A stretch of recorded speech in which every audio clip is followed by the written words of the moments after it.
आगे बढ़ाना होगा। 3 जून 1995 के बाद आपने देखा आपके परिवार, आपके घर, आपके गांव में एक खुशहाली की लहर, जब एक दलित की बेटी इस देश के सबसे बड़ी कुर्सी पर बैठने का काम की। और एक महिला होने के नाते खास करके इन महिलाओं से कहना चाहता हूँ कि इन महिलाओं को इस बात का घमंड हो गया कि एक मेरी बहन है जो मेरे लिए हमेशा तैयार रहती है, वो इस कुर्सी पर बैठी है। याद करिए वो दिन, और याद करिए बहन जी का शासन। आपको पता है बहन जी का शासन जब होता है, मैले कुचैले कपड़े में, फटी साड़ी में, गंदे कपड़े में, आप जब गंदे कपड़े पहन के जाते हैं और थाने कचहरी में बैठते हैं, कचहरी में एसडीएम से बात करते हैं तो सम्मान से बैठा के आपसे बात करता था और सुनता था, सुन के आपका काम करता था और काम करके कहता था कि चाचा कोई और काम होगा तो जरूर आइएगा, हमें बताइएगा, जरूर आइएगा, मुझे बताइएगा।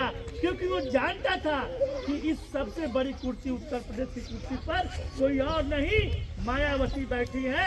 अगर मैं इनका बात नहीं सुनूंगा, इनके लोगों का काम नहीं करूंगा तो मेरा आज कुर्सी सलामत नहीं रहेगा। क्योंकि वो जानता था इस बात को, वो कहता था इस बात को कि जितने भी गरीब हैं, जितने भी लोग गरीब हैं, वही बहन जी के करीब है, वही मायावती जी के करीब है। और बहन जी तो कहती, जाके मेरी बहनों से कह देना, जाके मेरी बहनों से कह देना कि मैंने अपना परिवार नहीं बसाया, मैंने अपना घर नहीं बसाया, मैंने कभी अपने परिवार को नहीं सोचा।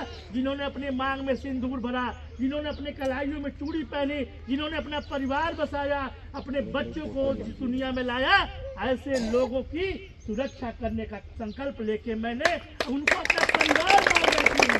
वही मेरा परिवार है, वही मेरी खुशी है। अगर वो लोग खुश हैं तो मैं भी खुश हूँ। मेरे भाइयों से जाके कह देना कि जिस तरह से उन्होंने अपनी बहन को 4 बार मुख्यमंत्री बनाकर इस सबसे बड़े सूबे की कुर्सी पर बैठाने का काम किया है, जब जब उनको मौका मिला बहन जी को अपने भाइयों को खुश रखने के लिए कोई कोर कसर नहीं छोड़ी।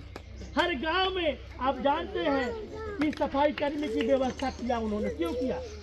आज लोग झाड़ू लगा के दिखाते हैं, इसलिए किया कि हमारे लोग गंदे कुचैले कपड़े में, गंदगी में रहते हैं और उसके कारण उनको बीमारियां होती हैं, उनको तरह तरह की समस्याएं होती हैं। तो बहन जी ने क्या किया?